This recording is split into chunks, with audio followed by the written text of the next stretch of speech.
alors que je vois que je fais face à une auditoire relevée, de gens relevés qui sont intéressés au sujet de ma conférence.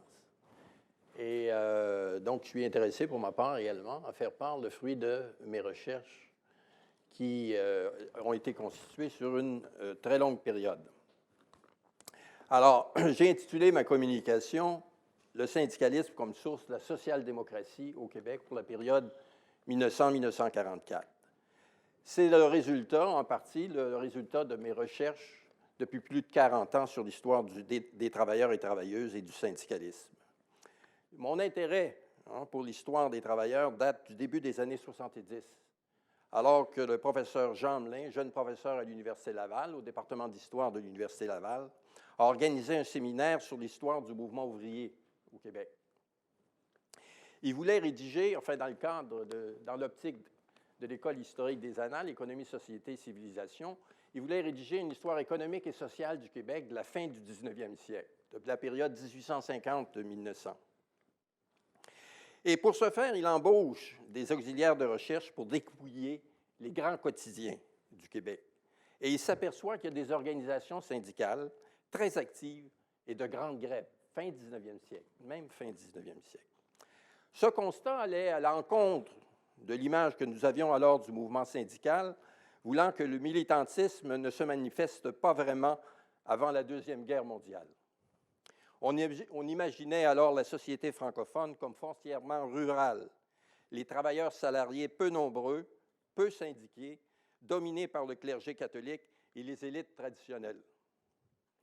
De plus, on identifiait le syndicalisme au seul syndicat catholique, sans tenir compte des syndicats internationaux largement majoritaires au Québec. Alors, les rares conflits de travail, pensait-on, seraient définis, réglés par la Trinité, patronat, gouvernement, Église. Et je cite même Trudeau, période de Trudeau, enfin, à ce propos-là. Ce ne serait qu'avec la poussée industrielle d'après la Deuxième Guerre que les travailleurs commencent à affirmer une présence autonome dans la société canadienne-française.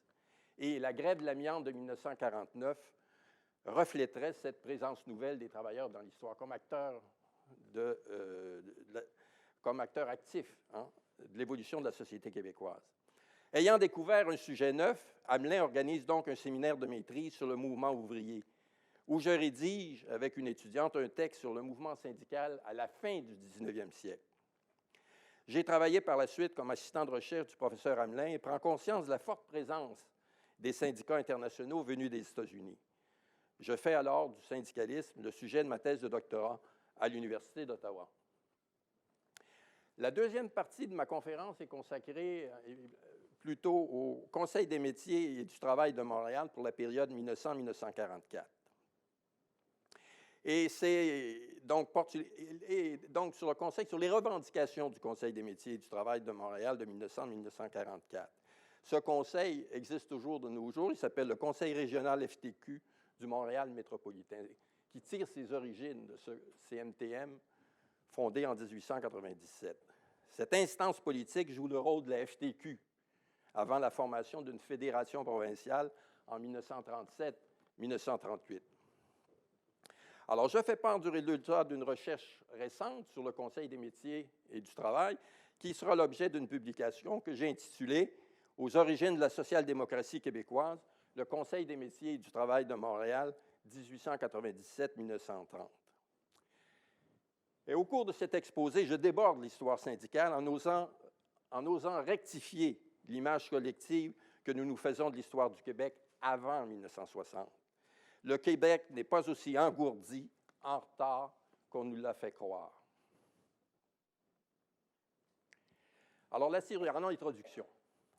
La survivante, je lisais récemment dans un volume d'introduction à la société québécoise, qui sondait le cœur des Québécois et Québécoises, que nos ancêtres vivaient jusqu'au milieu du 20e siècle dans une période de survivance où les nationalistes développaient une société traditionnelle conservatrice. Les élites politiques et religieuses prêchaient l'obéissance aux institutions et visaient l'accroissement du nombre par la natalité. Elles prônaient l'appartenance à l'ethnie, l'homogénéité et des valeurs comme la piété et l'humilité. Leur diffusion plaçait davantage la société québécoise en position de repli qu'en phase d'émancipation. Évidemment, le dépli survient avec la Révolution tranquille, où l'État se modernise et remplace l'Église en tant qu'institution centrale de la société. Enfin, j'aurais pu citer ce genre d'interprétation de l'histoire du Québec à partir de plusieurs sources, mais j'ai choisi celle-là. Alors, des historiens véhiculent encore cette image. Je cite sur la signification de la devise du Québec. De quoi voudrait-on se souvenir? De la pauvreté, de la fatigue, de la défaite, de l'ambivalence, de l'impuissance, de l'inachèvement. Les objets glorieux et inspirants possibles de la mémoire font défaut. On n'a pas intérêt à se souvenir. Il n'y a rien de fondateur dans le passé. Et un autre historien décrit que le Canada français a sombré après 1850 dans l'impuissance collective, fermé dans un conservatisme réactionnaire, réfractaire à l'industrialisation, alors que les autres collectivités du Nouveau Monde manifestaient une vision conquérante animée de force et de liberté. Alors, c'est l'opinion de l'historien, ce n'est pas l'opinion de Paul André qui va me présenter un petit peu plus tard. Dans son collectif, enfin dans le volume classique d'histoire du Québec contemporain, évidemment, la perspective rejoint la mienne et non pas celle que je viens d'indiquer. Alors, notre mémoire collective a complètement intériorisé cette perception. La conséquence, c'est le rejet d'une large portion de notre histoire, un peu plus d'un siècle, qui est perçue comme une période honteuse au Québec.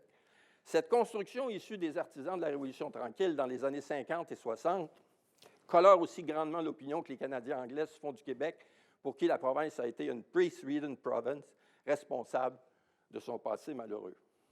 C'est déprimant de constater que pour plus d'un siècle de notre courte histoire, on ait conclu que notre passé est un échec flagrant. Ma recherche et publication sur les travailleurs et travailleuses et autres travaux sur d'autres sujets, que ce soit la devise du Québec ou la construction du pont de Québec, etc., m'ont conduit à remettre en cause la représentation ultra-conservatrice de la période 1850-1950.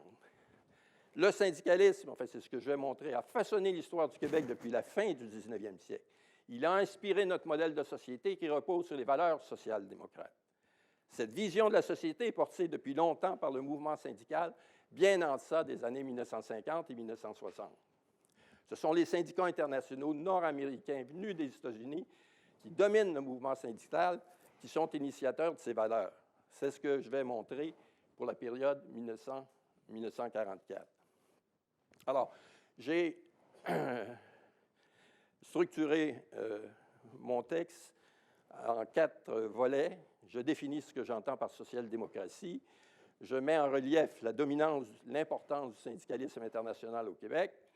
Je développe les revendications auprès du gouvernement du Conseil des métiers du travail de Montréal et j'établis un rapport entre l'action démocratique fondée par des leaders de syndicats internationaux et le Congrès du Parti libéral de 1938.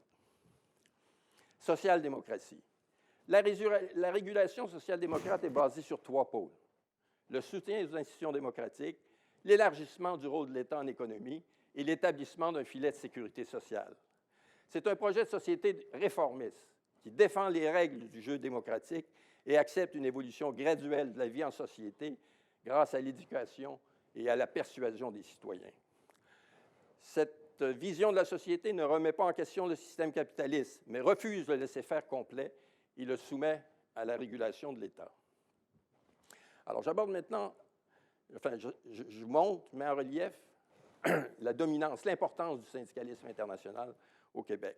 Le rôle premier du syndicalisme, c'est de remplacer la négociation individuelle par la négociation collective dans les entreprises afin que les travailleurs puissent améliorer leur salaire et leurs conditions de travail. Au 19e siècle, la négociation collective, donc le syndicalisme, les syndicats qui veulent négocier collectivement des conditions de travail, sont dans l'illégalité. Ils sont perçus comme une coalition pour faire augmenter artificiellement les salaires, ce qu'ils sont en fait, en tout cas. La légalisation du droit à la négociation collective survient en 1872, après une grève à Toronto, où 25 travailleurs sont arrêtés. Et le gouvernement fédéral légalise à partir de ce moment-là le droit à la négociation collective et à la grève. Alors, je mets en relief, dans un cours consacré à l'histoire du syndicalisme, je relève 3 phases de syndicalisation au Québec. Et je mets comme je me limite à la période antérieure à 1944, je développe uniquement les deux premières phases. D'abord, la syndicalisation des ouvriers de métier. Les syndicats de métier apparaissent dans la seconde moitié du 19e siècle au Québec, à la suite de l'exemple donné par les travailleurs britanniques qui ont immigré au Québec et de travailleurs qui ont immigré des États-Unis. La syndicalisation se limite aux ouvriers qualifiés, aux ouvriers de métier, car ce sont les seuls qui peuvent contraindre l'employeur à la négociation collective. Ils ont, à cause de leur spécialisation, à cause de leur métier, à cause de leur apprentissage, un meilleur rapport de force avec l'employeur. Alors, la syndicalisation, à l'époque, relève d'un rapport de force à l'état brut, même si les travailleurs ont le droit à la négociation collective, il n'en reste pas moins que c'est un rapport de force à l'état brut. Il n'y a pas de loi à l'époque qui encadre le processus de négociation collective. Ça vient plus tard, à partir de 1944. La conséquence, c'est que le syndicalisme s'organise en fonction des ouvriers de métier, particulièrement les cheminots, les ouvriers de la construction, les typographes, les machinistes dans les usines. Alors, je donne des exemples de syndicats là, qui sont apparus, soit des syndicats américains qui ont immigré au Québec, ou l'Union des tailleurs de cuir de Québec, 1886. C'est un syndicat qui est né ici au Québec. Alors, en réunissant surtout les ouvriers de métier, les syndicats réussissent alors joindre au maximum 15 des travailleurs salariés dans les années 1920. Alors, j'ai un tableau à propos du taux de syndicalisation. Le nombre de syndiqués passe entre 1901 et 1941 de 10 000 à 157 000, taux de syndicalisation de 5 à 20 Il est de nos jours de 36 des salariés sont syndiqués. Alors, le taux de syndicalisation est identique au Québec, en Ontario et aux États-Unis. Même taux de syndicalisation. Alors, c'est ce que montre mon graphique. Et mes données, ils sont tirés. Le gouvernement fédéral forme en 1900 un ministère fédéral du travail et commence à publier très tôt, en 1900, de nombreuses données sur le syndicalisme canadien, publications annuelles, publications mensuelles. Alors, on y trouve une foule d'informations qui m'ont servi, donc, à analyser, rédiger l'histoire du syndicalisme québécois. Propension à la grève, également, à partir des données tirées des données statistiques du gouvernement fédéral, on s'aperçoit que les jours personnes perdues par 100 salariés sont les mêmes au Québec qu'en Ontario au début du siècle. Il n'y a pas de retard des Québécois à se livrer à des grèves. À la grève pour Stuart Jamieson, auteur d'une étude sur les conflits industriels au Canada, le Québec est au Canada un lieu majeur, je le cite, un lieu majeur d'agitation ouvrière et de conflits avant la Première Guerre mondiale. Alors, les syndicats de métier, il y a deux familles syndicales au Québec. Les syndicats internationaux au début du 19e siècle et les syndicats catholiques. Donc, je parle brièvement parce que je m'attarde aux syndicats internationaux. Alors, les syndicats internationaux reflètent l'influence exercée par les États-Unis sur le Québec, sur les travailleurs québécois. Ces syndicats sont fondés à partir du milieu du 19e siècle, regroupent les travailleurs par métier, dominent le mouvement syndical au Québec et au Canada jusque dans les années 60. Pour la période qui m'intéresse, ils représentent entre 50 et 80 des effectifs syndicaux. Ils sont 20 de nos jours, mais enfin, pour différentes raisons. La composition de ces syndicats internationaux pendant la période que j'ai dit est majoritairement francophone. Les 3/4 des syndicats internationaux sont des francophones, parce que les francophones sont très présents dans les métiers de la construction et chez les cheminots. Alors, il y a une large acceptation par les travailleurs canadiens et québécois du syndicalisme américain, car le syndicalisme américain, les syndicats américains, les méthodes d'organisation des syndicats américains renforcent le pouvoir de négociation des travailleurs québécois. Alors, les syndicats internationaux ont apporté le modèle de relation de travail axé sur la négociation collective en entreprise, décentralisée. C'est un modèle qui nous caractérise en Amérique du Nord, comparativement au modèle de négociation en Europe. Alors, nous, donc, la législation syndicale, je vais le montrer plus loin, nous vient des États-Unis. On leur doit aussi la structure actuelle du mouvement syndical. Congrès, l'organisation de congrès, organisation des travailleurs par fédération de métiers, organisation de conseils centraux dans les villes, de fédérations provinciales. Ça nous vient des syndicats internationaux. Et ces syndicats internationaux se donnent tôt, très tôt, fin 19e siècle, des structures d'intervention auprès des pouvoirs publics, que ce soit au niveau municipal, fédéral et provincial.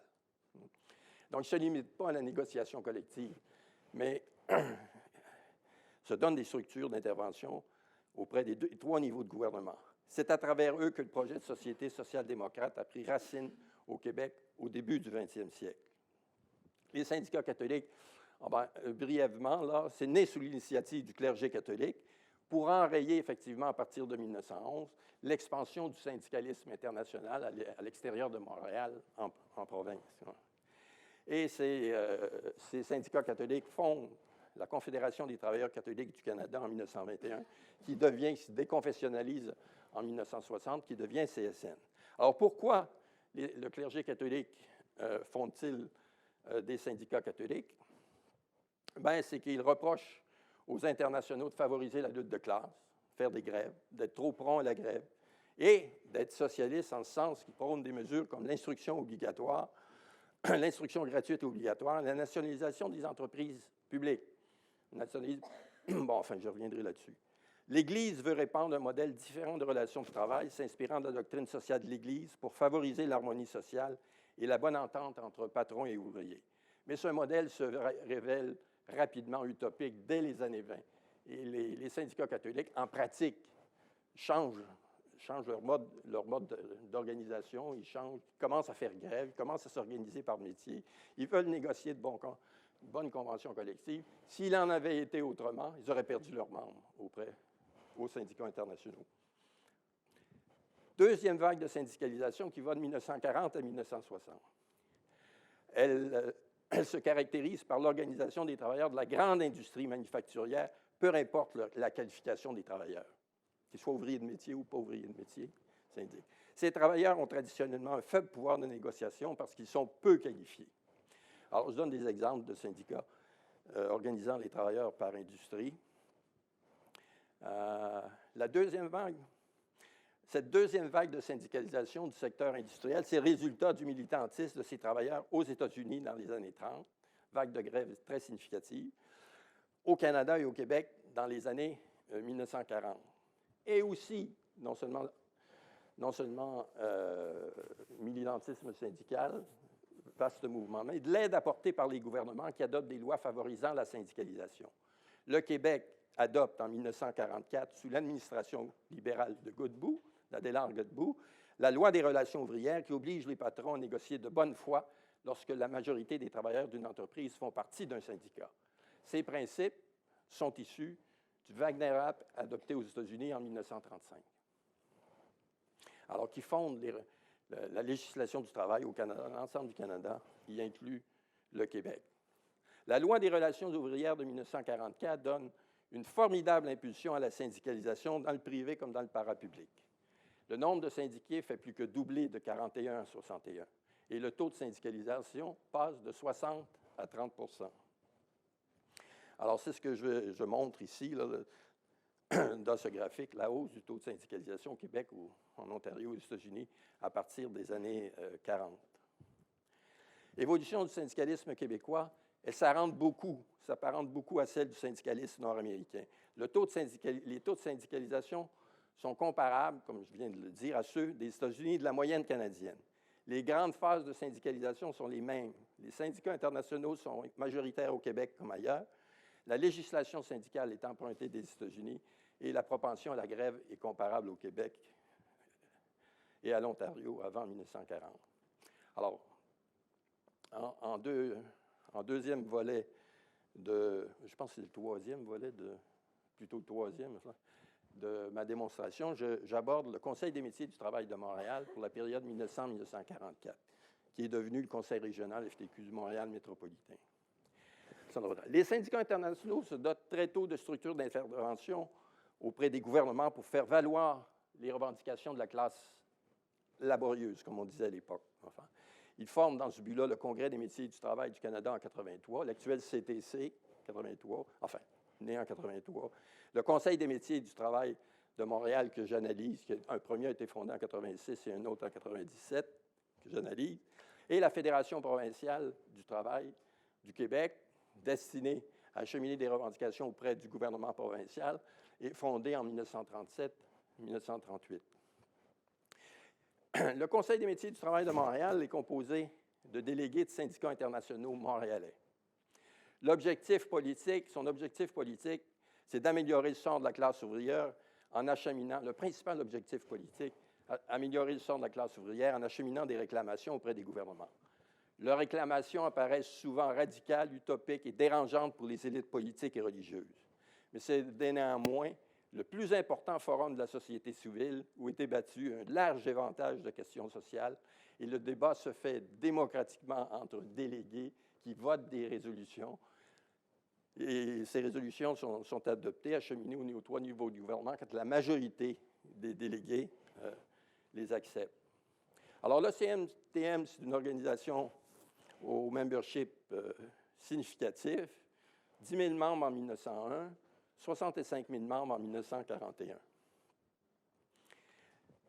Dans le domaine des relations de travail, les syndicats internationaux s'inspirent du modèle de relations de travail en vigueur aux États-Unis, modèle de négociation aux États-Unis. Mais pour leurs revendications politico-sociales, vous allez le constater, ils s'alignent sur le modèle du Parti travailliste britannique, qui influence l'ensemble des instances politiques et des organisations syndicales internationales au Canada. Et le projet de société qui s'en dégage appartient à la famille social-démocrate.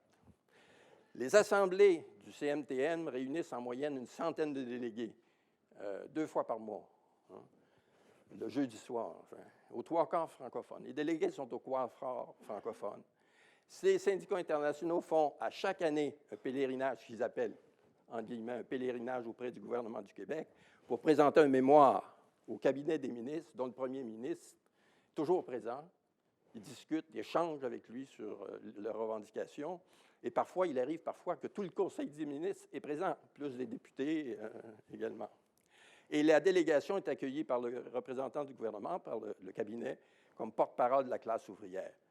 Le CMTM fonde un journal également, en 1916, Le Monde ouvrier, qui est toujours en existence. C'est toujours l'organe de la FTQ de nos jours, le plus vieux journal ouvrier au Canada. Et le CMTM organise la fête du travail le premier lundi de septembre, où défilent entre 10 000 et 30 000 syndiqués dans les rues de Montréal. Quand même plus imposant que le défilé de la Saint-Jean-Baptiste à l'époque. Et le CMTM s'implique directement en politique partisane. Ses dirigeants fondent un parti ouvrier. Le CMTM est lié, nomme des représentants au conseil d'administration, au conseil du Parti ouvrier. Et c'est, si on veut, l'ancêtre du NPD au Québec. Alors, je donne un exemple, une photo, une illustration de l'album universel de 1903, le défilé de la Fête du travail dans les rues de Montréal.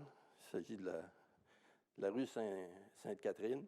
Alors, défilent en costume de travail les syndiqués de l'Iron Motor Union. Apparaît sur leur chandail, Iron Motor Union. Alors, c'est un défilé extrêmement structuré qui dure jusqu'en 1952. Le défilé se fait par syndicat. N'y participent que les syndiqués, avec des bannières, des fanfares, 30-40 fanfares facilement, et des chants allégoriques illustrant le métier. Alors, je donne par exemple, une famille nombreuse, la patrie, 1929, 300 000 personnes voient la parade. Alors, c'est un défilé considérable. Les revendications démocratiques du Conseil. Alors, j'analyse quels sont les objectifs, les résolutions adoptées. Qu'est-ce que le Conseil achemine comme revendications auprès des gouvernements. Les valeurs démocratiques sont inscrites au cœur des revendications du Conseil qui s'est fait l'avocat de la protection des libertés individuelles et l'élargissement du système démocratique de gouvernement. Le Conseil est tout à fait opposé au socialisme révolutionnaire et au fascisme. On croit que la transformation sociale est possible par l'éducation et le processus démocratique.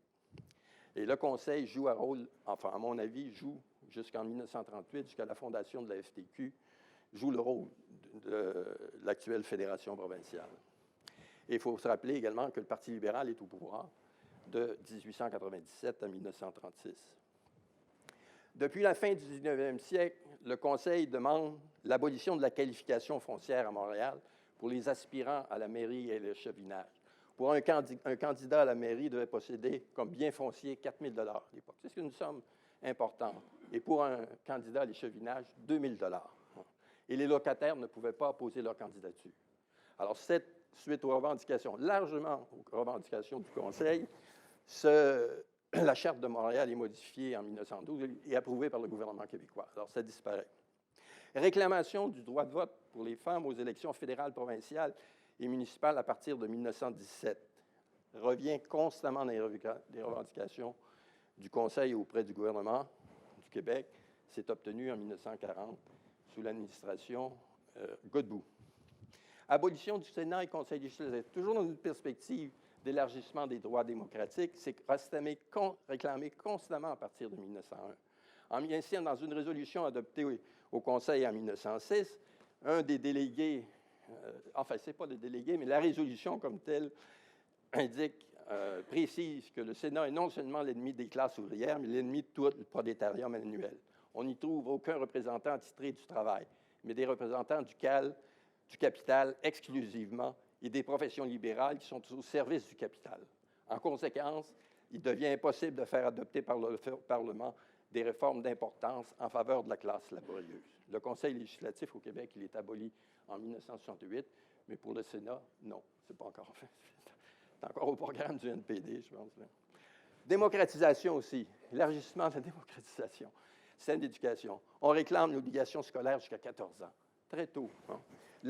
Un des délégués aux réunions du Conseil, la démocratie n'est possible qu'avec l'instruction obligatoire. Chez un peuple d'illettrés, le suffrage universel ne portera au pouvoir finalement que des ignorants. On revendique également la gratuité de l'enseignement et des manuels dans les écoles publiques. Il faut dire que même dans les écoles publiques, au primaire, il y a des frais de scolarité qui sont imposés aux parents.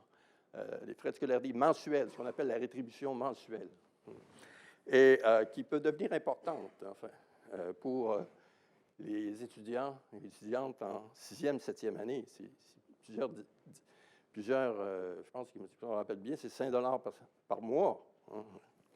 Ce qui était le salaire d'un ouvrier, il est entre 10 et 15 $ à cette période-là. Alors, le CCM, largement suite aux revendications du Conseil, abolit la rétribution mensuelle aux primaires en 1910 et le gouvernement du Québec la rend facultative pour toutes les commissions scolaires du Québec en 1912. Le Conseil a réclamé à deux moments, en 1924 et 1927, la création d'un ministère de l'Éducation, sujet extrêmement délicat pour l'époque.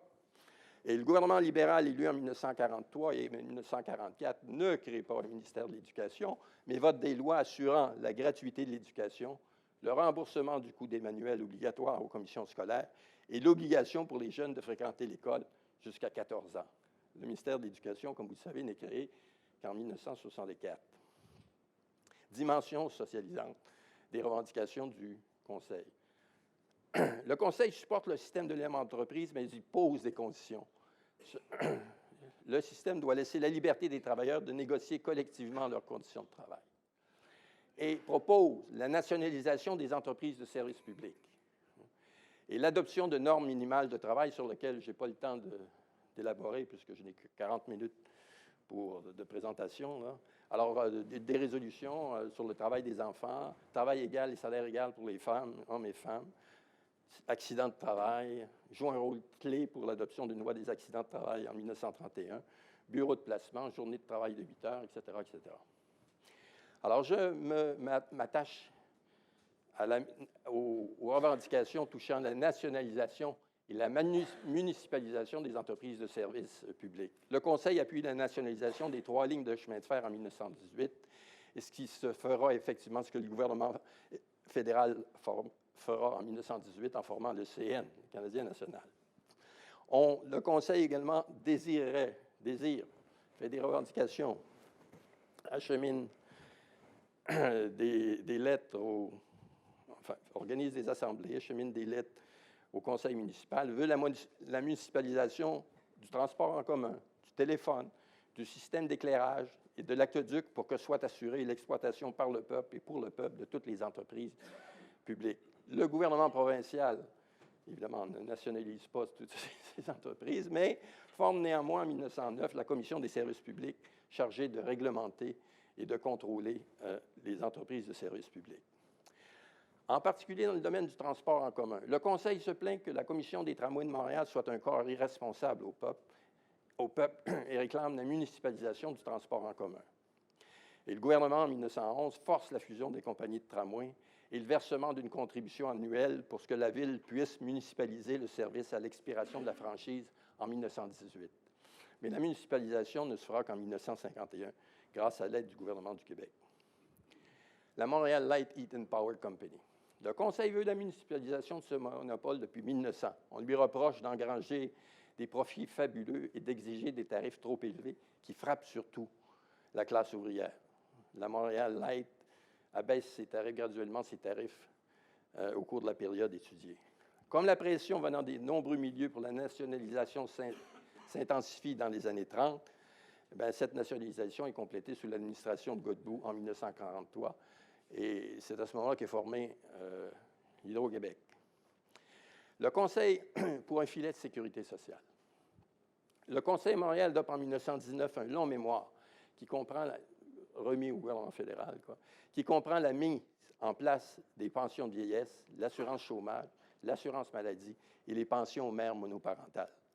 Le contexte, fin de la Première Guerre mondiale, on nécessite une poussée de syndicalisation, un nombre imposant de conflits de travail et la radicalisation des syndicats qui réclament un nouvel équilibre social faisant place à la démocratie industrielle et à un meilleur partage de la richesse. C'est un mouvement dans l'ensemble des pays industrialisés qui va donner naissance à l'OIT, l'Organisation internationale du travail.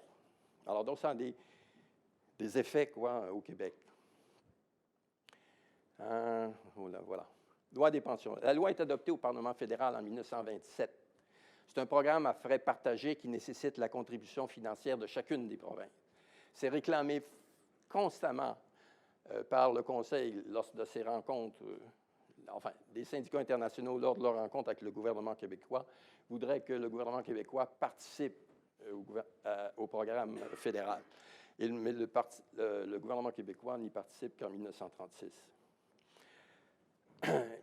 Loi de l'assistance aux mères monoparentales. Le Sénat est très préoccupé après la guerre d'une aide financière gouvernementale aux mères, ce qu'on appelait mères nécessiteuses à l'époque, qui doivent supporter de jeunes enfants lorsque le mari est décédé, frappé d'incapacité, ou encore lorsqu'ils sont séparés ou célibataires. Le gouvernement québécois institue la loi de l'assurance aux mères nécessiteuses en 1937. Assurance chômage et assurance maladie. Le Conseil montréalais adopte de nombreuses résolutions réclamant la participation du Québec à des programmes nationaux d'assurance chômage pan-canadien, d'assurance chômage et d'assurance maladie. La participation du Québec au programme fédéral d'assurance chômage s'effectue en 1940, sous l'administration Godbout.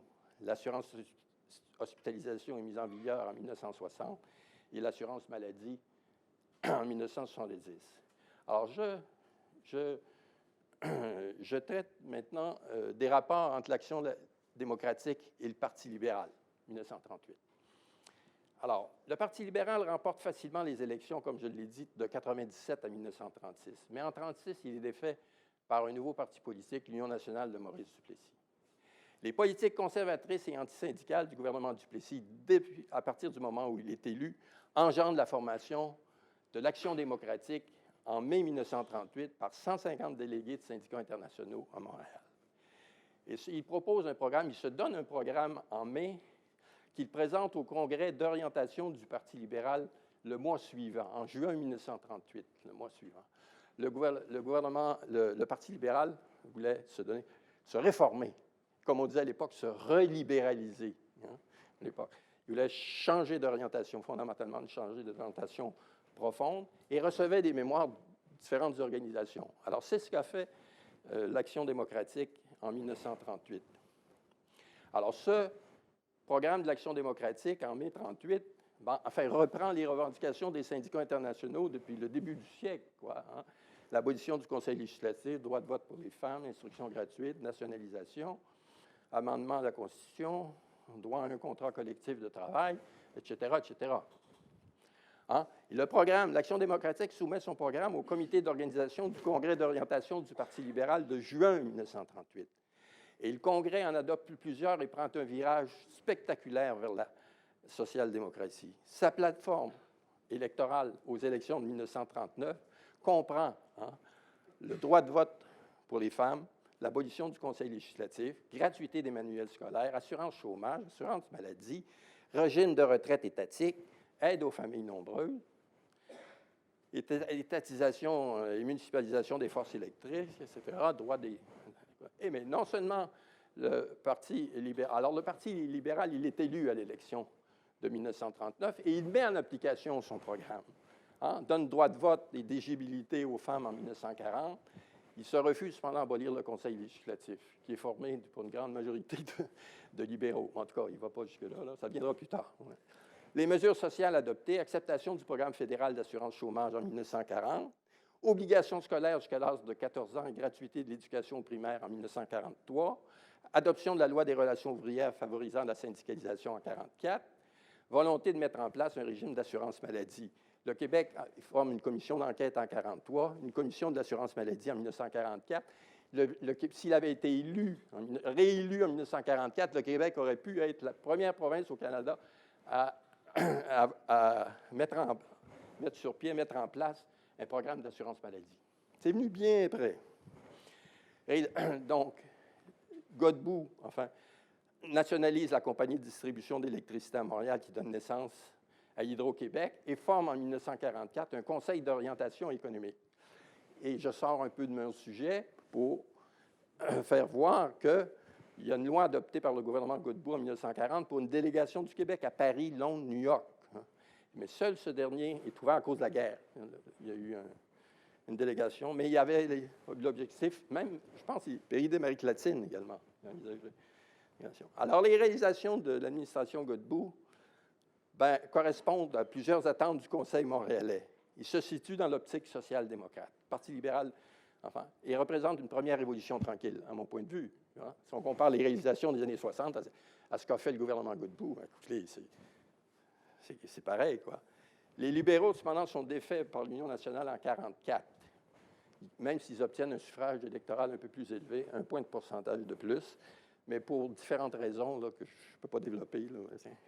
Mais cette même philosophie social-démocrate est retenue par les programmes électoraux des libéraux aux élections de 48, 52, 56, 1960. C'est la même philosophie.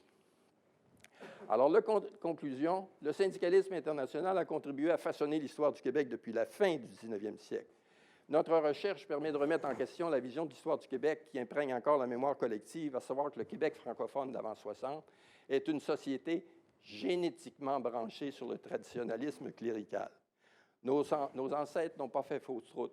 Ils n'ont pas vécu dans la grande noirceur. Alors, je le montre à travers la filière syndicale, mais j'aurais pu le faire à travers la filière politique. Je n'ai traité que du régime Godbout, mais j'aurais pu aller antérieurement. Alors, la représentation d'une histoire honteuse n'est pas sans conséquence. La mémoire de son passé fait partie du fondement de l'identité.